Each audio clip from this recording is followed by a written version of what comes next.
जय हिंद, वंदे मातरम, भारत माता की जय। राष्ट्रवाद की बात प्रहार के साथ आप सभी का हार्दिक स्वागत है। आज का जो चर्चा का अपना विषय है, जो विमर्श का,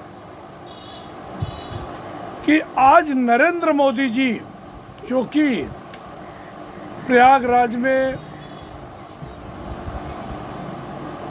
महाकुंभ में डुबकी लगाने के लिए गए हैं, मगर खाली हाथ नहीं गए और लोगों की तरह 7,000 करोड़ की परियोजना भी लेके गए हैं।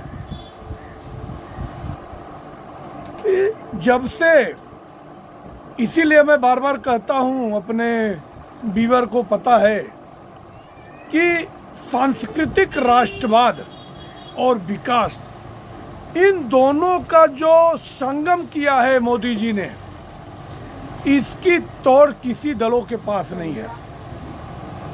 कि जो राष्ट्रवाद की विचारधारा, जो सांस्कृतिक हमारे जो कल्चर है, अब नरेंद्र मोदी जी गए, झूसी में उतर के वहाँ से गए हैं और अब वहाँ से स्टीमर लेके विधिवत नौका विहार किए हैं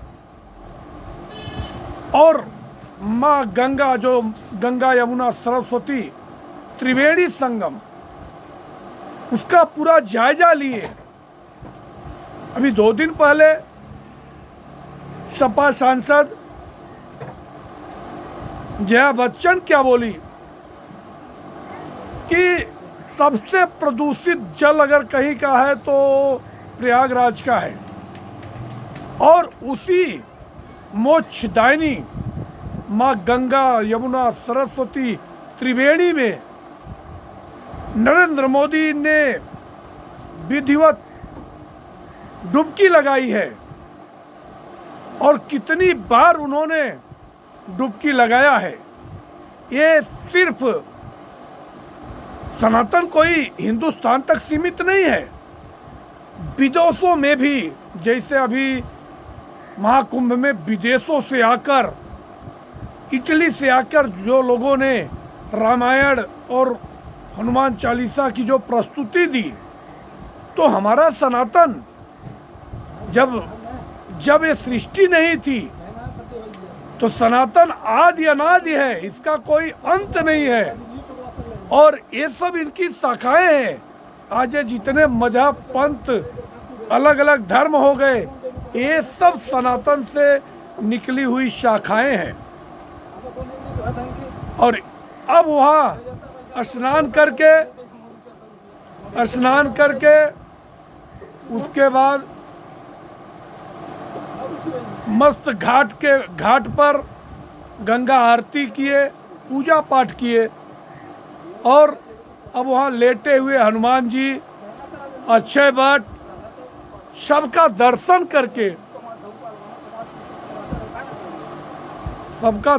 करके सनातन का संदेश पूरे विश्व तक, क्योंकि सनातन एक ऐसा धर्म है जो कि कहता है सर्वे भवन्तु सुखिनः सर्वे सन्तु निरामया, कि पूरा जितना पृथ्वी है, जितना संसार है, सभी लोग सुखी रहें, पूरे विश्व का कल्याण हो, ऐसा सनातन मानता है। और सनातन में अगर कोई कभी भी आना चाहे तो सनातन बाहें फैलाए बैठा रहता है कि आप कभी भी, आपका विचार सनातन में मैच खाना चाहिए, आपका हार्दिक स्वागत है।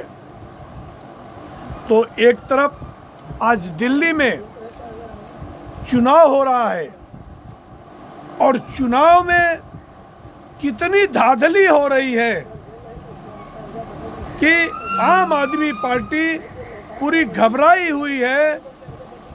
इतना सब कुछ बंदोबस्त होने के बाद भी शराब और पैसा बांटने के लिए इतना लालायित है। क्यों? कि आपने 10 साल तो जनता को सिर्फ छलावा किया है, अब कहते हो कि हमें जबरदस्ती जेल में डाल दिया गया। मतलब देश के कानून संविधान पर आपको कोई भरोसा नहीं है। अगर संविधान नहीं होता तो आपको जमानत नहीं मिलती। आपके बुरे कर्मों का हिसाब आज जनता देगी और हमें एक पूर्ण विश्वास है कि जो 7 करोड़ की योजना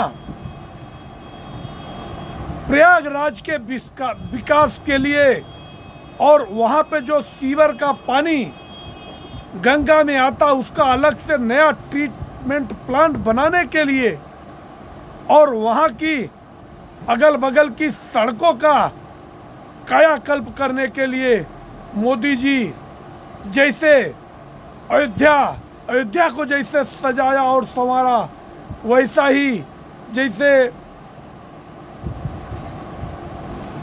वाराणसी को सजाया संवारा, अब कायाकल्प करने की बारी है प्रयागराज की। और अब 1 महीने के अंदर प्रयागराज बदला बदला महसूस होगा। वैसे अभी जिस हिसाब से वहाँ पे चाक चौबंद व्यवस्था हुई है, दूर दूर से आए श्रद्धालुओं ने महिमा मंडन किया योगी के कार्यशैली का।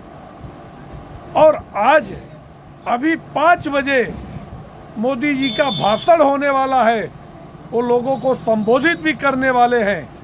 तो तब तक वहाँ पे वोटिंग भी हो गई रहेगी, क्योंकि इधर मोदी जी गंगा में स्नान करने आए हैं तो उधर विपक्षियों के तोते उड़े हुए हैं।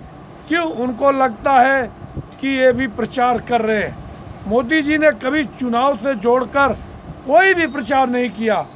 उन्होंने देश का विकास का ही संकल्प, साथ ही सनातन को एकत्रित करने का काम और हमारे सारे मंदिरों का जीर्णोद्धार वहाँ पे अगल बगल में कॉरिडोर से बनाकर उसको नवाजना, हमारी पुरानी विरासत जो कि पहले ही अपना देश सोने की चिड़िया हुआ करती थी।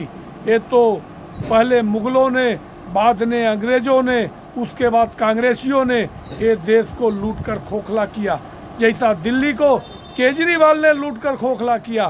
तो आज मोदी जी ने एक संदेश दिया है कि आज भी मैं अगर आया हूँ तो 7,000 करोड़ की योजना लेके आया हूँ। ऐसा नहीं कि अरविंद केजरीवाल रोज एक घोषणाओं का सिर्फ खोखला वादा किया, एक भी वादा पूरा नहीं किया उसने। एक भी नए वहाँ पे स्कूल और कॉलेज नहीं बनाए, मगर जनता को भ्रमित कर कर सिर्फ वोट बैंक की राजनीति की और 2,000 करोड़ रुपए सिर्फ अपने प्रचार के लिए, अपने खुद को चमकाने के लिए, दो राज्यों की सिक्योरिटी लेकर, 2 राज्यों की Z+ सुरक्षा लेकर चलना, उसके बाद सिर्फ अपना चेहरा महिमा मंडन करना। योगी मोदी ने अरविंद केजरीवाल ने एक कर दिया, अरविंद केजरीवाल ने वो कर दिया, शिक्षा फ्री कर दिया, मगर आज कुछ भी फ्री नहीं किया है दिल्ली में। सिर्फ 10 साल में दिल्ली को खोखला किया है।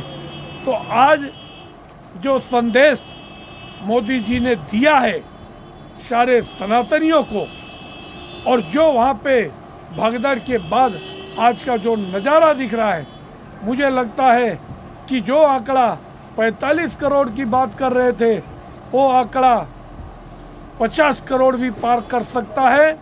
क्योंकि लोगों को आज मोदी जी के देखने के बाद और भी आस्था बढ़ेगी। और अभी तो पूरा 15-16 दिन से भी ज़्यादा 20 दिन का अभी स्नान बाकी है। अभी तो 22-23 दिन ही हुआ है, मगर 22-23 दिन में 38 करोड़ लोगों ने स्नान कर लिया है। हाँ ठीक है, गलतफहमी में कुछ लोगों ने अपना परिजन खोया है, उनको अश्रुपूरी श्रद्धांजलि देता हूँ कि ईश्वर उनकी पुण्यात्मा को शांति दें और उनके परिजनों को इतनी बड़ी क्षति सहन करने की शक्ति दें। मगर ये शाश्वत सनातन शाश्वत है, ये चलता रहेगा, ये रुकेगा नहीं। और कोई सरकार कितनी भी विपक्ष में कितना भी कुछ करना चाहे तो इस सनातन को रोक नहीं पाएगी। अब तो ये बहुत कारवां बन चुका है। कई सोच कर चला था, अकेला चला था जाने मंजिल, मगर एक एक मिलते गए कारवां बनता गया। आज तो मोदी जी ने अपने गुलदस्ते में एक एक ऐसे ऐसे सिपाहियों को, योद्धाओं को जोड़ दिया है